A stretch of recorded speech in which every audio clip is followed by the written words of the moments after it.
আসসালামু আলাইকুম। আমি মোহাম্মদ সাইদ ইসলাম ভিজুয়াল লার্নিং থেকে বলছি। আশা করছি আপনারা সকলে ভালো আছেন। আজকে আমরা হিসাব বিজ্ঞানের দ্বিতীয় অধ্যায় লেনদেন নিয়ে কথা বলবো। লেনদেনের আজকে বেসিক একটি ক্লাস দেওয়ার চেষ্টা করব আজকে আমরা লেনদেনের ধারণা সম্পর্কে জানার চেষ্টা করব আজকে। লেনদেনের ধারণা, কনসেপ্টটা কি, লেনদেন, ট্রানজ্যাকশন মানে কি, লেনদেন মানে কি, আজকে এটিতে আমরা জানার চেষ্টা করব। আমরা মূলত বুঝি লেনদেন মানে হচ্ছে কোনো কিছু নেওয়া অথবা কোনো কিছু দেওয়ার ঘটনাকে বোঝানো হয়। লেনদেন আমরা সোজা বাংলা যদি বলি যে আমি ধরেন আমার একটা বন্ধু আছে যার নাম ইমতিয়াজ অথবা ফাহিম, আমি অমুক কোনো একজন থেকে একটা কলম নিয়েছি, আমি তাকে একটা পেন্সিল দিলাম, তাহলে আমার তার একটা মধ্যে লেন এবং দেনের একটা নেওয়া এবং দেওয়ার মধ্যে একটা যে সম্পর্ক সৃষ্টি হয়েছে এটাকে আমরা লেনদেন হিসেবে বলে থাকি। লেনদেন হচ্ছে মূলত আবিধানিক অর্থ হচ্ছে লেনদেনের নেওয়া এবং দেওয়া। লেনদেন মূলত হচ্ছে দুই প্রকার। লেনদেন কয় ধরনের হয়ে থাকে? লেনদেন মূলত হয়ে থাকে দুই ধরনের। লেনদেনের ধরন, আচ্ছা আমরা লেনদেনের ধারণা সম্পর্কে তো বুঝেছি, লেনদেন মানে হচ্ছে নেওয়া এবং দেওয়া।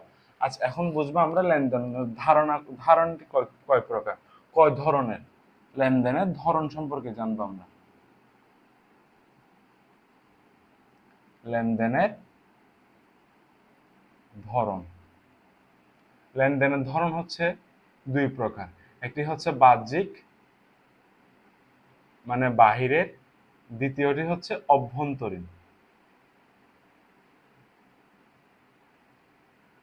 অর্থাৎ ভেতরের। এখন বাহিরের এবং ভেতরের লেনদেন মানে তো বুঝলাম না। আমরা আমরা জানি হিসাব বিজ্ঞান মূলত করা হয় প্রাতিষ্ঠানিক ক্ষেত্রে, হিসাব বিজ্ঞান করা হয়ে থাকে প্রাতিষ্ঠানিক ক্ষেত্রে, তাহলে লেনদেন অবশ্যই প্রাতিষ্ঠানিক ক্ষেত্রে হবে। অর্থাৎ প্রতিষ্ঠানের বাহিরে যেসব লেনদেন নেওয়া দেওয়ার ঘটনা ঘটে তাই হচ্ছে বাহ্যিক লেনদেন, এবং প্রতিষ্ঠানের ভেতরে যেসব লেনদেন ঘটে থাকে ওইসব হচ্ছে অভ্যন্তরীণ লেনদেন। তাহলে আমরা বুঝতে পেরেছি বাহ্যিক লেনদেন কি, অভ্যন্তরীণ লেনদেন কি। এখন আসি আমরা লেনদেনের বৈশিষ্ট্য সম্পর্কে জানি। লেনদেন আমরা কি হিসেবে, আমরা কিভাবে লেনদেন বুঝবো। আরেকটি কথা হচ্ছে প্রত্যেকটা হিসাব কিন্তু লেনদেন না। লেনদেন কয়েকটা কনসেপ্ট অনুযায়ী লেনদেনকে ধারণ করা যায়। যেমন লেনদেনের বেশ কিছু বৈশিষ্ট্য আছে, ওইগুলো যদি আমরা পরিপূর্ণভাবে মেটাতে না পারি, বৈশিষ্ট্য মিলাতে না পারি, তাহলে এগুলোকে আমরা লেনদেন ধরতে পারবো না।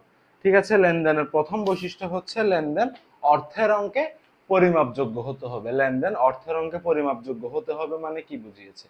মানে বলতেছে ধরেন একটা কথা আমরা ব্যবসা ক্ষেত্রে বলে থাকি, ধরুন আমি 30,000 টাকার পণ্য ক্রয় করেছি। আমি 30,000 টাকা পণ্য ক্রয় করলে আমার তাহলে একদিক দিয়ে পণ্য বাড়তেছে, বিক্রি করার জন্য প্রোডাক্ট সেল করার জন্য প্রোডাক্ট বাড়তেছে, আবার এদিকে আমার ক্যাশ টাকা 30,000 টাকা কমে গেছে না? তো যেভাবে হোক আমার 30,000 টাকার প্রোডাক্ট একদিকে বাড়লে আবার 30,000 টাকা ক্যাশ টাকা কমে গেছে, তাহলে আমার অর্থের অঙ্ক কমতেছে অথবা বাড়তেছে, অর্থাৎ অর্থের অঙ্কে পরিমাপ করতে পারতেছি যে এটা 30,000 টাকার একটা লেনদেন ছিল। আচ্ছা প্রথম আমরা বৈশিষ্ট্যটা বুঝলাম। দ্বিতীয় বৈশিষ্ট্য হচ্ছে আর্থিক অবস্থার পরিবর্তন। আমি আগেই বলেছি যে 30,000 টাকা আমার কমেছে, আমার ক্যাশ টাকা কমছে, অর্থ কমছে। মানে অর্থ কমার মানে হচ্ছে কি, আমি যখন পণ্য কিনতেছি অথবা পণ্য বিক্রি করতেছি তখন আমার বিক্রির সময় যে টাকাটা বাড়তেছে অথবা কেনার সময় যে টাকাটা কমতেছে, তাহলে একটা টাকার হেরফের হচ্ছে, টাকার একটা পরিবর্তন হচ্ছে, অর্থের একটা পরিবর্তন এবং চেঞ্জ হচ্ছে। এই চেঞ্জটা মূলত হচ্ছে অর্থের অঙ্কে পরিমাপযোগ্য এবং আর্থিক অবস্থার পরিবর্তনকে প্রভাবিত করছে। তৃতীয় হচ্ছে দ্বৈত সত্তা। মূলত লেনদেন হতে হলে দুইটি ভাগ থাকতে হবে, দুইজন মানুষ ছাড়া লেনদেন করা পসিবল না। আমি নিজেকে নিজে তো কখনো প্রোডাক্ট সেল করতে পারবো না, অথবা আমি নিজের থেকে নিজে তো প্রোডাক্ট কিনতে পারবো না। আমার সামনে একজন থাকতে হবে যার মাধ্যমে আমি কি প্রোডাক্ট সেল করব যাকে, অথবা যার মাধ্যমে প্রোডাক্ট কিনবো। আমার থেকে দুইটা মানুষ থাকতে হবে অথবা দুইটা পার্ট থাকতে হবে। এটাকে মূলত বলা হয়েছে দ্বৈত সত্তা। দ্বৈত সত্তা মানে অবশ্যই আমরা বুঝতে পারছি। এবং আমরা পরটিতে আসি স্বয়ংসম্পূর্ণ এবং স্বতন্ত্র। স্বয়ংসম্পূর্ণ এবং স্বতন্ত্র বলতে বোঝাইছে লেনদেন প্রত্যেকটি একে অপর থেকে আলাদা হবে এবং নিজের বৈশিষ্ট্য অনুসারে গঠিত হবে, অন্য কোনো লেনদেনের বৈশিষ্ট্য অনুযায়ী চলবে না তারা। তারপর হচ্ছে দৃশ্যমানতা। লেনদেন মূলত দেখা যেতে হবে কিভাবে? ধরেন আমি আমার প্রতিষ্ঠানের জন্য 20টা ফ্যান কিনছি, প্রতিটা ফ্যান যদি আমি 2,000 টাকা করে কিনে থাকি, 40,000 টাকার ফ্যান কিনেছি, তাহলে আমি কি কিনছি ওটা আমি দেখতেছি চোখে। আমার চোখে পড়তেছে আমি 40,000 টাকা কই খরচ করছি। ফ্যান কিনছি, হ্যাঁ আমার চোখের সামনে ফ্যান আছে। আমি লাইট কিনছি, হ্যাঁ আমার সামনে লাইট আছে। এভাবে আমি বুঝতে পারবো। এর মানে হচ্ছে দৃশ্যমানতা। এরপর হচ্ছে ঐতিহাসিক ঘটনা। ঐতিহাসিক ঘটনা মানে হচ্ছে আমি 1 তারিখ বাকি করছি, 30 তারিখ এসে টাকা পে করছি। এটা হচ্ছে ঐতিহাসিক ঘটনা হিসেবে উল্লেখিত। এরপর হচ্ছে হিসাব সমীকরণে প্রভাব বিস্তার করতে হবে লেনদেনের। লেনদেন এমন হইতে হবে যেটা হচ্ছে একটা লেনদেন অধ্যায়ের একটা সমীকরণ আছে, ম্যাথমেটিক্যাল একটা ফ্রিকশন আছে, ওইটাকে প্রভাব বিস্তার করতে হবে। ওইটা আমি সামনে পড়াচ্ছি, এখন আমি জাস্ট বুঝিয়ে দিচ্ছি আপনাদেরকে। হিসাব সমীকরণ যেটা আছে এটা হচ্ছে দেখতে এমনটা কিছুটা এরকম, এ ইকুয়াল টু এল প্লাস ও ই। এই সমীকরণটাকে প্রত্যেকটা লেনদেনে প্রভাব করতে হবে। প্রভাব যদি করে থাকে, প্রভাব বিস্তার যদি সমীকরণের উপর হয়ে থাকে, তাহলে লেনদেনটি সঠিক, আমরা লেনদেনটি গ্রহণ করতে পারবো। আচ্ছা, আমরা হিসাব সমীকরণে যেহেতু চলে আসছি, আমরা হিসাব সমীকরণ কি একটু জানার চেষ্টা করি।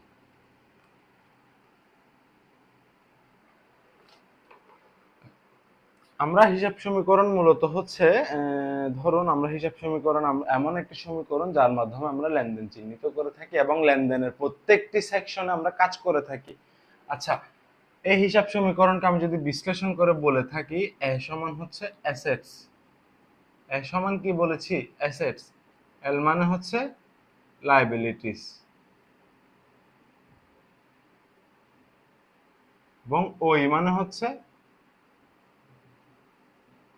ওনার ইকুইটি। এই প্রত্যেকটি হচ্ছে আলাদা আলাদা অ্যাসেট, লায়াবিলিটিস, ওনার্স, ইকুইটি। এর মানে হচ্ছে অ্যাসেট মানে হচ্ছে সম্পদ। অ্যাসেট মানে কি বলেছি এখন? অ্যাসেট মানে বলেছি সম্পদ। লায়াবিলিটিস মানে হচ্ছে দায় এবং ওনার্স ইকুইটি মানে হচ্ছে মালিকানা সত্ত্ব। আচ্ছা, আমরা এখন সম্পদ জিনিসটা কি একটু জানবো, দায় জিনিসটা কি একটু জানবো এবং মালিকানা সত্ত্ব কি তাও জানবো ইনশাআল্লাহ। সম্পদ মানে হচ্ছে আমাদের কিছু চোখে দেখা প্রোডাক্ট, যেগুলো হচ্ছে আমরা সম্পদ হিসেবে চিনে থাকি। যেমন আমি আপনাদেরকে যদি সম্পদ বলতে বোঝায় অর্থনৈতিক পরিসম্পদ, যা কোনো ব্যবসার মালিকানাধীন থাকে এবং যা মুনাফা অর্জনে কাজে ব্যবহৃত হয়। যেমন ব্যবসার মালিকানাধীন আসবাবপত্র, দালান কোঠা, কলকবজা ইত্যাদি। সম্পদ মানে হচ্ছে ধরুন যেগুলো আমাদের মুনাফা অর্জনের কাজে দিবে এবং ব্যবসায়ের সম্পদ হিসেবে উল্লেখিত থাকবে। যেমন হচ্ছে দালান কোঠা, কোনো একটি বিল্ডিং হচ্ছে একটা প্রতিষ্ঠানের, তারপর তাদের কলকবজা লাগে, তাদের বিভিন্ন যন্ত্রপাতি লাগে, তাদের বিভিন্ন অফিস সরঞ্জাম লাগে, বিভিন্ন আসবাবপত্র লাগে, প্রত্যেকটিকে মিলিয়েই কিন্তু কি সম্পদ হিসেবে ধরা যায়। দ্বিতীয় হচ্ছে দায়। দায় আমাদের পাঠ্য বইয়ে কি বলছে? দায় হচ্ছে একটি আর্থিক দায়বদ্ধতা। দায় হচ্ছে একটি কি আর্থিক দায়বদ্ধতা। মানে একটা আমার মাথার উপর বোঝা থাকবে যে আমার অমুক জনকে অথবা অমুক পক্ষকে কিছু টাকা দিয়ে দিতে হবে অথবা কিছু জিনিস দিতে হবে, এটি আমার উপর একটি দায়ভার থাকে। এই দায়ভারকে মূলত দায় হিসেবে বলা হয়েছে। এরপর হচ্ছে মালিকানা সত্ত্ব। মালিকানা সত্ত্ব বইয়ের ভাষা যদি পড়তে যাই একটু মাথা ঘোরাবে। সোজা কথা, মালিকানা সত্ত্ব মানে হচ্ছে মালিকের সম্পদ। মালিকের সম্পদকে আমরা মালিকানা সত্ত্ব হিসেবে চিনছি। আসুন আমরা এখন মালিকানা সত্ত্ব একটু বিশ্লেষণ করে পড়ার চেষ্টা করি। মালিকানা সত্যটা কি এবং মালিকানা সত্য যদি আমাদের নির্ণয় করতে হয় কখনো ম্যাথের মধ্যে, আমরা কিভাবে করব। আমাদের দ্বিতীয় অধ্যায়ের এটি হচ্ছে প্রথম লেকচার। ইনশাআল্লাহ দ্বিতীয় লেকচার আমরা ম্যাথস নিয়ে কাজ করব, অঙ্ক নিয়ে, সৃজনশীল নিয়ে আমরা একটা ভিডিও ইনশাআল্লাহ দিব। আসুন, মালিকানা সত্য মানে ওই, আমি কিছু সাইন দিয়ে কাজ করার চেষ্টা করবো এবং আমি প্রত্যেকটাকে বিশ্লেষণ করে দেব ইনশাআল্লাহ। সি মাইনাস ডি প্লাস আর মাইনাস ই, এইটা হচ্ছে মালিকানা সত্য নির্ণয়ের সূত্র। এখন কথা হচ্ছে ওই মানে তো ওনার সিকিউরিটি, মালিকানা সত্য স্যার জানি। এরপরের গুলা কি? এরপরের গুলো হচ্ছে স্যার আপনাদের ক্যাপিটাল। ক্যাপিটাল মানে কি? What is capital? ক্যাপিটাল মানে হচ্ছে মূলধন। ক্যাপিটাল মানে কি? মূলধন। ডি মানে ড্রয়িংস। ডি মানে কি? ড্রয়িংস। ড্রয়িংস মানে আঁকাঝোঁকা ড্রয়িংস নয়। ড্রয়িংস মানে হচ্ছে উত্তোলন, টাকা তোলাকে বুঝিয়েছে। আর আর মানে হচ্ছে রেভিনিউ। আর মানে কি? রেভিনিউ। রেভিনিউ মানে হচ্ছে আয়। এবং ই মানে হচ্ছে আমাদের এক্সপেন্স। ই মানে কি? এক্সপেন্সেস। এক্সপেন্সেস মানে হচ্ছে ব্যয়।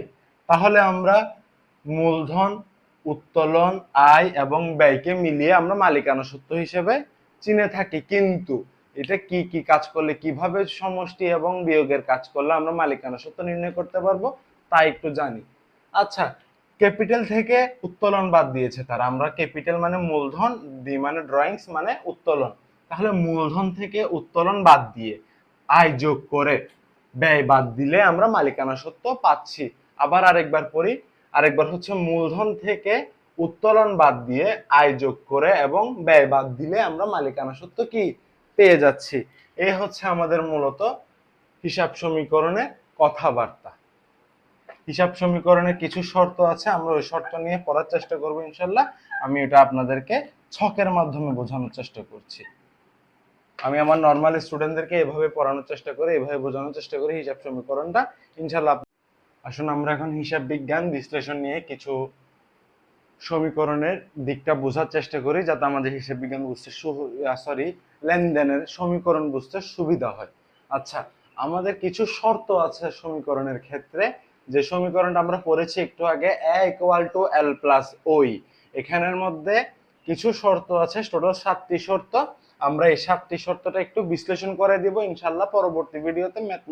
ম্যাথ যদি আমরা করি তখন এটা একদম ক্লিয়ার হয়ে যাবে আমাদের কাছে। প্রথম শর্ত হচ্ছে সম্পদ যদি বাড়ে অবশ্যই দায় মালিকানা সত্ত্ব বাড়বে, আবার সম্পদ যদি কমে দায় মালিকানা সত্ত্ব কমবে। অর্থাৎ সম্পদ যদি বাড়ে দায় এবং মালিকানা সত্ত্ব অবশ্যই বাড়তে হবে, আর এদিকে সম্পদ যদি কমে দায় মালিকানা সত্ত্ব কমতে হবে। আবার এদিকে সম্পদ বাড়লে অবশ্যই সম্পদ কি হয়ে যাবে, কমে যাবে। মানে একটি সম্পদ বাড়লে অপর একটি সম্পদ অবশ্যই কমতে হবে। আবার এদিকে বলা হয়েছে একটি দায় যদি কমে মালিকানা সত্ত্ব একটি অবশ্যই বাড়বে, দায় কমলে মালিকানা সত্ত্ব বাড়বে। আবার এখানে দায় বাড়লে মালিকানা সত্ত্ব কি হবে, কমবে।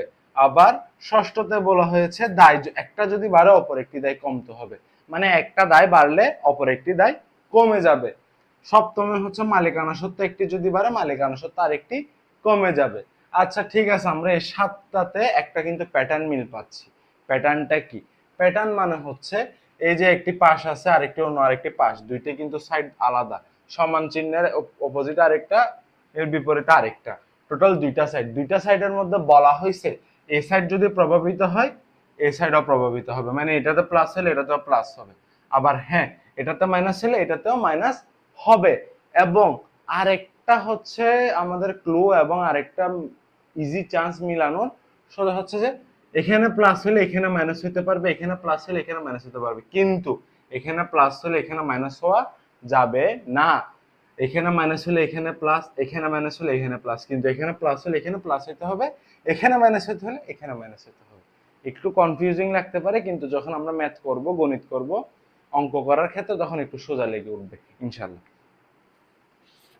আমরা আপনাদেরকে কিছু কথা বলে দিব আপনারা সেকেন্ড ভিডিও দেখার আগে, অর্থাৎ মানে হচ্ছে আমি যখন অঙ্কের ভিডিওতে যাব ওটা দেখার আগে আপনারা কষ্ট করে 14 পৃষ্ঠা এবং 15 পৃষ্ঠার এবং 16 পৃষ্ঠার টোটাল 3টা পৃষ্ঠার আপনারা কিছু ছক আছে, ছকগুলাতে হিসাবের নাম এবং শ্রেণী দেওয়া আছে।